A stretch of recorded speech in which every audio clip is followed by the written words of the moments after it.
Financial markets పై పట్టు సాధించాలనుకునే వాళ్ళు Revanth conduct చేసే వెబినార్ కోసం ఈ నెంబర్ కి కాల్ చేయండి. సార్ నమస్తే సార్ గిరిబాబు గారు. నమస్తే అండి. గిరిబాబు గారు ఇప్పుడు ప్రపంచవ్యాప్తంగా చూసినా లేదంటే మన దేశంలో చూసినా అంటే రిచెస్ట్ పర్సన్స్ అనగానే మన ఇండియాలో మనకు గుర్తుకొచ్చేది ముఖేష్ అంబానీ, తర్వాత అదాని. అంటే వరల్డ్ వైడ్గా చూసుకుంటే జెఫ్ బెజోస్ కానీ ఎలన్ మస్క్. సో వీళ్ళని గురించి మనం ఎగ్జాంపుల్గా చెప్పుకుంటాం, అంటే వీళ్ళని ఆదర్శంగా తీసుకుంటాం.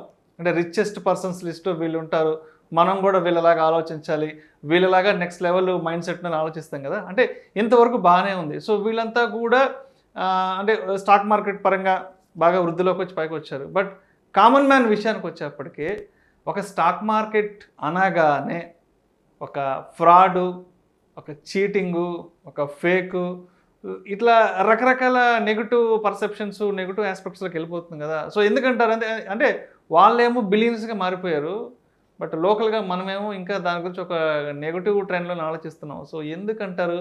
సో మన మైండ్ సెట్ అనేది ఎలా ఉండాలంటారు? చాలా మంచి ప్రశ్న చేశారండి. ప్రపంచం మొత్తం ఎవ్రీ డికేడ్ బై డికేడ్ ఆలోచన విధానం మారుతూ ఉంటుంది. ఎగ్జాంపుల్, ఒక 30 years బ్యాక్ తీసుకుంటే టెస్ట్ మ్యాచెస్ ఆ రోజులు ఆడేవాళ్ళు, దాన్ని 5 రోజులకు వచ్చాయి. అక్కడ నుంచి వన్డే మ్యాచెస్, ఇప్పుడు 1 days టెస్టులు పోయాయి, అంతా T20 ఫాస్ట్ అయిపోయింది. సో ఈ ఫాస్ట్ అనేది ఒక చేంజ్, ఎప్పుడు ఒకటి కాన్స్టెంట్ ఉంటుంది, ఏంటి చేంజ్. సో మన ఆలోచన విధానం కూడా చేంజ్.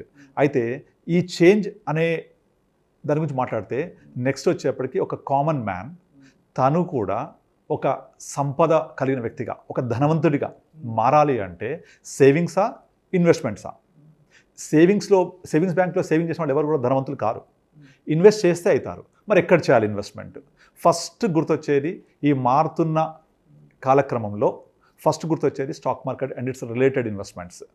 అయితే ఈ స్టాక్ మార్కెట్కి రిలేటెడ్ ఇన్వెస్ట్మెంట్ అనగానే ఫస్ట్ ఇండియా రిచెస్ట్ పర్సన్ ఎవరు? ముఖేష్ అంబానీ, తర్వాత అదాని, తర్వాత ప్రపంచంలో తీసుకుంటే ఎలాన్ మస్క్, జెఫ్ బెజోస్. వీళ్ళందరినీ గమనించండి. వీళ్ళంతా ఒక కంపెనీని సృష్టించి ఆ కంపెనీ ఎదుగుదలకు పాటుపడి ఆ కంపెనీని స్టాక్ మార్కెట్లో లిస్ట్ చేసి ఆ కంపెనీ యొక్క ప్రాఫిటబిలిటీ పెంచడం వల్ల వాళ్ళు రిచ్ అయ్యారు, ట్రేడింగ్ చేసి కాదు. ఇక్కడ కామన్ మ్యాన్కి వచ్చేప్పటికీ ఒక చాలా పెద్ద అపనమ్మకం, ఒక రాంగ్ పర్సెప్షన్ ఏంటంటే స్టాక్ మార్కెట్ అనగానే ట్రేడింగ్, గ్యాంబ్లింగ్. స్టాక్ మార్కెట్ అనగానే నష్టపోతారు. స్టాక్ మార్కెట్ టీవీలో వస్తుంది, కుప్పగూలిన స్టాక్ మార్కెట్, షేక్ మార్కెట్ పడిపోయింది, 10 లక్షల కోట్ల సంపద ఆవిరి. ఇవన్నీ చూసి అరే మార్కెట్లో పెడితే పోతాయి, మార్కెట్లో పెడితే నష్టపోతారు, మార్కెట్ అంటే నష్టం, ఇదే నెగిటివ్ థాట్ తప్ప అదే స్టాక్ మార్కెట్ అపర కుబేరులను కూడా చేసింది. చూడండి, ఒకవైపేమో స్టాక్ మార్కెట్ ద్వారానే, కంపెనీస్ ద్వారానే వాళ్ళంతా రిచ్ అయ్యారు. ఎట్ ద సేమ్ టైం మనము అక్కడికి వెళ్ళడానికి భయపడుతున్నాం. మరి ఈ అంతరాన్ని ఎలా చెరపాలి, ఏం చేయాలి మనం కూడా అలా చేయాలంటే? దానికి కొన్ని రకాల టిప్స్ చెప్తాను నేను. ఇప్పుడు నార్మల్గా మనము ఒక రేట్ ఆఫ్ ఇంట్రెస్ట్ ఎంత వస్తే నేను సాటిస్ఫై అవుతా, ఎంత రేట్ ఆఫ్ ఇంట్రెస్ట్ వస్తే నా ఇన్వెస్ట్మెంట్ మంచి రిటర్న్ ఇస్తుంది, దీనికి ఒక కొలమానం ఉంది. First and foremost rule, inflation beated returns. అంటే ఇన్ఫ్లేషన్ బీట్ చేయాలి, అది ఫస్ట్ థంబ్ రూల్. పక్కన పెట్టండి. సపోజ్ నా దగ్గర ఒక ₹1,00,000 తీసుకెళ్ళి నేను ఒక సేవింగ్స్ బ్యాంక్, SBI అనుకోండి, సేఫెస్ట్ బ్యాంక్, అందులో డిపాజిట్ చేశాను. ఎంత ఉంటుంది? రఫ్గా 6%, 7% ఉంటుంది ఇంట్రెస్ట్ రేట్, 5 to 6 maximum. 6%. లేదు నాకు సరిపోదు, చాలా తక్కువ ఇంట్రెస్ట్ రేటు, నేనేం చేస్తాను? ఒక ఎగ్జాంపుల్ చెప్తాను. తీసుకెళ్ళి ఒకటికి అప్పిస్తా ₹1,00,000, వాడు ఒక వడ్డీ అనుకోండి ₹2 వడ్డీ ఇస్తాడు. ₹2 వడ్డీ అంటే ఎంత సంవత్సరానికి? 24%. కానీ ఎంత రిస్క్ అది? వాడు వడ్డీ ఇవ్వడం దేవుడు ఎరుగు, మన అసలుకే మోసం వస్తుంది. తీసుకునేప్పుడేమో అయ్యా మీరు దేవుడు అంటారు, ఇచ్చే నా డబ్బులు ఇరా అంటే నువ్వు దయ్యం అంటాడు. ఏంటి ఇవాళ ఇప్పుడు లేవు నా దగ్గర, ఏం చేసుకోపో అంటారు. అది వద్దు మనకు. వచ్చేస్తాయి, రిలేషన్స్ దెబ్బతింటాయి, ఆ డబ్బులు ఎవరి మధ్యన చిచ్చు పెడుతుంది, అది వద్దు మనకు. అయితే మరి 24% చాలా మంచి ఇంట్రెస్ట్ రేటు, కానీ రిస్క్తో కూడుకున్నది. ఇక్కడ 6% అస్సలు రిస్క్ లేదు. కనుక నాకు రిస్క్ లేని 6% వద్దు, రిస్క్ ఉన్న 24% వద్దు. మరి ఎంత వస్తే నాకు ముద్దు? యావరేజ్ చేయండి. 6 + 24, 30/2, 15. 15% is the ideal rate of return which is higher side of risk free and risk full average. అంటే రిస్క్ ఫ్రీ 6, రిస్క్ ఫుల్ 12కి average 15. This is on higher side. మరి లోవర్ సైడ్ ఎంత రావాలి మినిమం నాకు అంటే? బ్యాంక్లో పెడితే 6%, which is not beating inflation. So at least double రావాలి దానికంటే. అంటే 12%, అంటే 7-8% ఇంట్రెస్ట్ ఇన్ఫ్లేషన్ అనుకున్నా ఇంకొక 4% extra. So 12 on lower side, 15 on higher side. 12-15 మధ్య కనుక రేట్ ఆఫ్ రిటర్న్ వస్తే దట్ విల్ క్రియేట్ వండర్స్. మీరు ఒక ఎగ్జాంపుల్ చెప్తాను. Rule 15, if you invest 15,000 per month, 15 years period, 15% of CAGR వస్తే exactly that will give you 1 crore. ఒక common man 1 crore గురించి ఆలోచించగలడా? కానీ చాలా సింపుల్ ప్లానింగ్తో చేసేయచ్చు. సింపుల్ ఎస్ఐపి మ్యూచువల్ ఫండ్లో. ఎక్కడ ఇది? Equity mutual fund. అంటే ఎక్కడ? Stock market related equity mutual fund. ఇక్కడ మీరు ట్రేడింగ్ చేయట్లేదు, గుర్తుపెట్టుకోండి. మీరు ఒక rich dad poor dad book చదివితే ఆ బుక్లో ఉన్న మెయిన్ ఎసెన్స్ ఏంటి? Rich will become through business అంటున్నాడు. That is true also. మరి మీరు చేయగలరా? లేదు, మీరు బిజినెస్ చేయలేరు. మరి ఏం చేయాలి? బిజినెస్లో ఇన్వెస్ట్ చేయాలి, నాట్ ద ట్రేడింగ్. కానీ పొద్దున్న లేస్తే మనకి ఇప్పుడు ఇన్ఫ్లుయెన్సర్స్ యూట్యూబ్లలో ఈ 2020 కరోనా తర్వాత, లాక్డౌన్ తర్వాత పొద్దున్న లేస్తే మోత మోగి చేస్తున్నారు. ట్రేడింగ్ ట్రేడింగ్ ట్రేడింగ్, ఇలా పెనట్టి అలా పెరుగుతుంది, ఇలా పెరిగితే అలా పైకి వెళ్ళిపోతుంది, ఆప్షన్స్ ట్రేడింగ్, ఆప్షన్ చైన్, ఇవన్నీ బయట నుంచి చూసే వాళ్ళకు చాలా లుక్రేటివ్ ఉంటాయి. కానీ ఎంటర్ అయిన తర్వాత as per SEBI report 89% of retail investors are losers. As per Zerodha CEO, 97% of people who are trading, వాళ్ళ Zerodha platform is India's biggest platform, are losing money. ఆ గెయిన్ అవుతున్న వాళ్ళు కూడా they are not even making better than FD. ఇది నా statement కాదు, Zerodha statement, మీరు చూడొచ్చు. సో క్లియర్ కట్గా ట్రేడింగ్ వల్ల లాస్ అవుతున్నారని సెబీ చెప్తోంది వాళ్ళ గణాంకాలు. ట్రేడింగ్ చేసి మా Zerodha ప్లాట్ఫామ్ మీద బ్యాంక్ రేట్ ఆఫ్ రిటర్న్ కూడా జనరేట్ చేయలేకపోతుందని చెప్తున్నారు. ఇది ఎక్కడ జరుగుతుంది? ట్రేడింగ్. సో ట్రేడింగ్ చేస్తూ నేను ఇన్వెస్ట్ చేస్తున్నాను అనుకుంటున్నారు. ఇప్పుడు ఈ మిలీనియల్ గ్రూప్ ఉన్నారు కదా 2025, వీళ్ళకు లాంగ్ టర్మ్ అంటే ఏంటి? Just 3 years 4 years is long term, 1 year is a short term. ఇప్పుడు పెడితే రేపు పొద్దున పెరగాలి, ఇమీడియట్ గోల్. అది పాసిబులా? సింగిల్ నైట్లో స్టార్ అస్సలు పాసిబుల్ కాదు. ఒక బేబీ బర్త్ అవ్వాలన్నా కూడా 9 months జెస్టేషన్ పీరియడ్ ఉంటుంది. ఒక మామిడి చెట్టు టెంక నాటితే 5 సంవత్సరాలు పడుతుంది అది పళ్ళి వాడాలంటే. సో ప్రతిదానికి ఒక టైం ఫ్రేమ్ ఉంటుంది. కానీ ఇక్కడ మాత్రం ఉండకూడదు, టైం ఉండకూడదు. ఇట్లా క్విక్ రావాలి. వీడియో చూడంగా డబ్బులు వచ్చేయాలి. మరి వీడియో ఓపెన్ చేసి చూడంగానే డబ్బులు వచ్చి పడిపోవాలి. అంతేగాని ఎలా ప్లాన్ చేయాలి, ఆ ఫైనాన్షియల్ ప్లానింగ్, ఫైనాన్షియల్ మేనేజ్మెంట్ ఏ విధంగా చేయాలి, ఎలాంటి ఇన్స్ట్రుమెంట్లో పెట్టాలని సంగతి తెలియదు. వీడియో ఓపెన్ చేసి చూడంగా డబ్బులు వచ్చి పడిపోతే అప్పుడు హ్యాపీ. ఇప్పుడు ఆ చెప్పే అతను మంచి పర్సన్. ఇప్పుడు నా దగ్గరికి చాలా మంది వస్తుంటారు. వాళ్ళందరూ సార్ పలానా వీడియో చూశాను, 1000 రూపాయలు పెట్టాడంటే పలానా స్టాక్ కొన్నాడు, అది ఎన్ని కోట్లైంది అన్ని కోట్లైంది అని చెప్తారు. అవి పెన్నీ స్టాక్స్. అవి ఆ పెన్నీ స్టాక్స్లో ఎన్ని అయ్యాయి పెన్నీ స్టాక్స్లో? పోనీ అయ్యాక ముందు చెప్పమనండి, మనకు ఎవరు చెప్పరు, అయ్యాక చెప్తారు. నాకు ఒక అతను కాల్ చేసి నేను 1 లక్ష రూపాయలు ఇన్వెస్ట్ చేస్తాను, నాకు నెలకు 20,000 కావాలి. నెలకు 20,000, ఇస్ ఇట్ పాసిబుల్? బ్యాంక్ వాళ్ళు సంవత్సరానికి 6% ఇవ్వడానికే చాలా కష్టపడుతున్నారు. నెలకి ఎలా వస్తుంది? నేను చాలా బీభత్సమైన క్లాస్ బీకా, అది పాసిబుల్ కాదు. First understand the risk. So కనుక స్టాక్ మార్కెట్కి వెళ్ళేటప్పుడు ఏమో వాళ్ళని చూసి, అంటే పులిని చూసి నక్క వదలు పెట్టుకున్నట్టు నేను అలా అవ్వాలి, నా సంపద పెరగాలనుకుంటారు. చేసే పనేమో ట్రేడింగ్.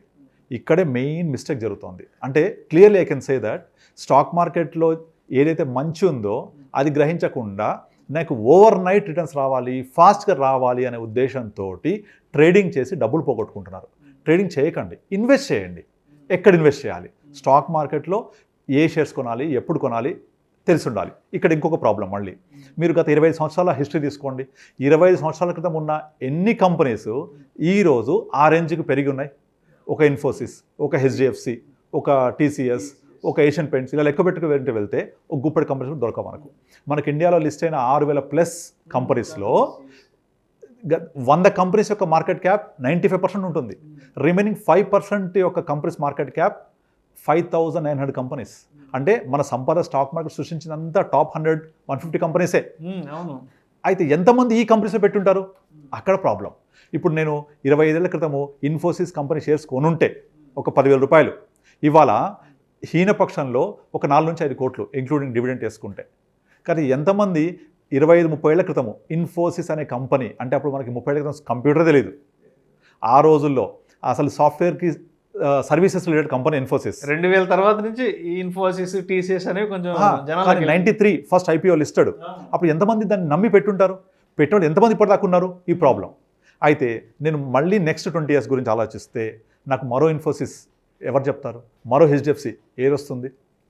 ఎవరు తెలియదు. కనుక ఇలా తెలియదు కాబట్టి ఎవరో ఏదో చెప్పి ఇవాళ కొంటే రేపు పెరుగుతుంది, టిప్స్ చూసి ఆప్షన్ ట్రేడింగ్, ఈ ఆప్షన్స్ ట్రేడింగ్లో ఎంతమంది లాస్ అవుతున్నారో వాళ్ళ యొక్క పోర్ట్ఫోలియోస్ అర్థమవుతుంది. సో అది కాదు, ట్రేడింగ్ చేసి, ఇప్పుడు మనం చెప్పిన ఎగ్జాంపుల్స్ ఉన్నారే, వీళ్ళెవ్వరూ ట్రేడింగ్ చేసి సంపద సృష్టించుకోలేదు, ఇన్వెస్ట్ చేసి చేశారు. సో ఇన్వెస్ట్ చేయండి. ఎక్కడ చేయాలనే ప్రాబ్లం వచ్చినప్పుడు ఒక ప్రాపర్ ఫైనాన్షియల్ అడ్వైజర్ని కలవండి. కలిసి నా గోల్ ఏదైతే రిటైర్మెంటు, చిల్డ్రన్ ఎడ్యుకేషను, మ్యారేజ్, ఈ గోల్కి తగ్గట్టుగా ఒక ఇన్స్ట్రుమెంట్ ఎంచుకోండి. దీనికి best suitable is mutual fund. ఇప్పుడు మనం చెప్పామే 12% to 15% రావాలి, వస్తే మంచి రిటర్న్ అనుకున్నామే. ఆ 12 నుంచి 15% రిటర్న్ రావాలి అంటే the best instrument is again SIP mutual funds. ఎందుకంటే ఈ ఎస్ఐపి మ్యూచువల్ ఫండ్స్ ఏమవుతుంది, మీకు మార్కెట్స్, మీరు గత హిస్టరీ తీసుకోండి, ఆన్ అండ్ యావరేజ్గా మార్కెట్స్ ఎవ్రీ ఇయర్ 15% ప్లస్సే ఇచ్చాయి. అంటే ఎవ్రీ ఇయర్ 15 కాదు, యావరేజ్ ఆఫ్ రిటర్న్స్. దీంట్లో ఒక 5 ఏళ్ల కంటే ఎక్కువ ఉన్న ఏ మ్యూచువల్ ఫండ్ కూడా ఈరోజు నెగిటివ్ లేదు. మీరు 7 years కనుక ఉంటే ఏది నెగిటివ్ రాదు. సో కనుక మనము ఎక్కడ ఇన్వెస్ట్ చేయాలి, ఎలా చేయాలి, ఏ ఫండ్స్లో పెట్టాలి, అలా చేయడం వల్ల స్టాక్ మార్కెట్లో వచ్చే మంచిని మాత్రమే గ్రహించగలము. ఆ ట్రేడింగ్ హ్యాబిట్ వదిలేస్తే definitely we can create more wealth than any other else. అయితే ఇక్కడ ప్రాబ్లం ఎక్కడ వస్తుంది అంటే, మనము ఒక బ్యాంక్లో పెడితే సేఫ్ ఉంటుంది, 6%, ఇన్ఫ్లేషన్ బీట్ చేయదు. ఎట్ ద సేమ్ టైం ఇక్కడ పెడితే నాకు మార్కెట్ పడిపోతుంది, నష్టం వస్తుంది, ప్రాబ్లం లేదు. ఒక చిన్న చిట్కాతోటి మీరు మీ ఇన్వెస్ట్మెంట్ని 1 crore-కు 2 crore మలుచుకోవచ్చు. ఏంటది? స్టే ఇన్వెస్టెడ్, అంతే. మీరు ఇప్పటిదాకా హిస్టరీ తీసుకోండి. మీరు ఒక చిన్న ఎగ్జాంపుల్ చెప్తాను. మీరు ఇండియాలో ఉన్న ది బెస్ట్ కంపెనీస్ అని ఏదైతే మెన్షన్ చేస్తున్నారో, హెచ్డిఎఫ్సి, ఇన్ఫోసిస్, ఇవన్నీ కూడా దాని చారిత్రాత్మక సిఏజిఆర్ తీసుకుంటే ఎంత ఉంటుంది తెలుసా? 25-26%, 22-25 అంతే. మీకు అదే సేమ్ గత 25 years నుంచి ఉన్న మ్యూచువల్ ఫండ్స్లో ప్రతి మ్యూచువల్ ఫండ్ అంత ఇచ్చింది, 20% ప్లస్ ఇచ్చింది. నా దగ్గర లిస్ట్ ఉంది, 22-23% ఇచ్చింది ఏమి చేయకుండా. కానీ అదే పీరియడ్లో ఎన్ని కంపెనీస్ ఇచ్చాయి అర్థం చేసుకోండి. అప్పటి నుంచి కంపెనీస్లో ఎన్నో కంపెనీస్ ఎగిరిపోయాయి, 95% ఎగిరిపోయాయి. హార్డ్లీ 4-5% కంపెనీస్ మాత్రమే ఇలా రిటర్న్స్ జనరేట్ చేశాయి. కానీ అన్ని మ్యూచువల్ ఫండ్స్ 93-94 నుంచి ఏమున్నాయో ఈ రోజు తీసుకుంటే దాదాపు 20+ ఉన్నాయి. So you are getting your CAGR, compound returns వస్తుందా? ఇన్వెస్ట్ చేస్తే జరుగుతుందా? సో మరి ఎందుకు భయపడుతున్నారు? మనం జనరల్గా చూస్తుంటాం మార్కెట్లో, స్టాక్ మార్కెట్ పెట్టి లాస్ అయ్యాడు అని. అయితే మరి మీరేం చేశారు అంటే, నేను చిట్టి కట్టి మా అమ్మాయి పెళ్లి చేశాను, నేను ఇంకోటి ఏదో సేవింగ్స్ ఇది చేశాను, లేకపోతే పాలసీ తీసుకొని మా అమ్మాయి పెళ్లి చేశాను, మా వాడికి విదేశాలు పంపించా అని చెప్తారు. కానీ ఎవరైనా నేను స్టాక్ మార్కెట్ ఇన్వెస్ట్ చేసి ఇల్లు కట్టా, స్టాక్ మార్కెట్ ఇన్వెస్ట్ చేసి పెళ్లి చేశా, స్టాక్ మార్కెట్ ఇన్వెస్ట్ చేసి నేను మా వాడికి విదేశాలు పంపించా అని విన్నారా ఎప్పుడైనా? అసలు ఎక్కడ అది ఉండదు. అదే ఇక్కడ జనాల్లో ఉన్న ఒక మిత్ ఏంటంటే, స్టాక్ మార్కెట్ అంటే నష్టం. ఎవరు కూడా మన చుట్టుపక్కల ఉన్న వాళ్ళలో స్టాక్ మార్కెట్లో ఇన్వెస్ట్ చేసి సంపద సృష్టించాలని ఎవరు చెప్పరు. కానీ ఎగ్జాంపుల్ మనం ఏం చూస్తాం రియాలిటీలో, ఒక ముఖేష్ అంబానీ దగ్గర నుంచి, ఒక ఎలన్ మస్క్ దగ్గర నుంచి ఒక క్లాసిక్ ఎగ్జాంపుల్ చూస్తున్నాం. అక్కడ అది ఉంది, కామన్ మ్యాన్ గ్రౌండ్ రియాలిటీ ఇది ఉంది.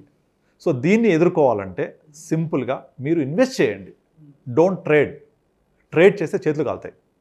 సో ఆ ట్రేడింగ్ కూడా ఎలా చేయాలి నేర్చుకొని చేయండి. మనకు యూట్యూబ్లో చెప్పే ఇన్ఫ్లుయెన్స్ అంతా వాళ్ళు ప్రాక్టీస్ చేసి చెప్తున్నారు. అదొక వాళ్ళకు బిజినెస్, అది వాళ్ళ యొక్క బిజినెస్ చేస్తున్నారు, అది వాళ్ళ బిజినెస్. అది ఆ బిజినెస్ అప్పుడు మనం పడొద్దు, మనం ఇన్వెస్ట్ చేసుకోవాలి. సింపుల్గా ఏ ఫండ్స్ చేయాలి ఏంటి తెలియదు కదా, ఒక అడ్వైజర్ని అడగండి, ఫైనాన్షియల్ ప్లానర్ని అడగండి, అప్రోచ్ అవ్వండి. అప్రోచ్ అవుతే మీకు కావాల్సిన సంపద సృష్టిస్తారు. Thank you sir. Thank you so much Giribabu గారు. యా.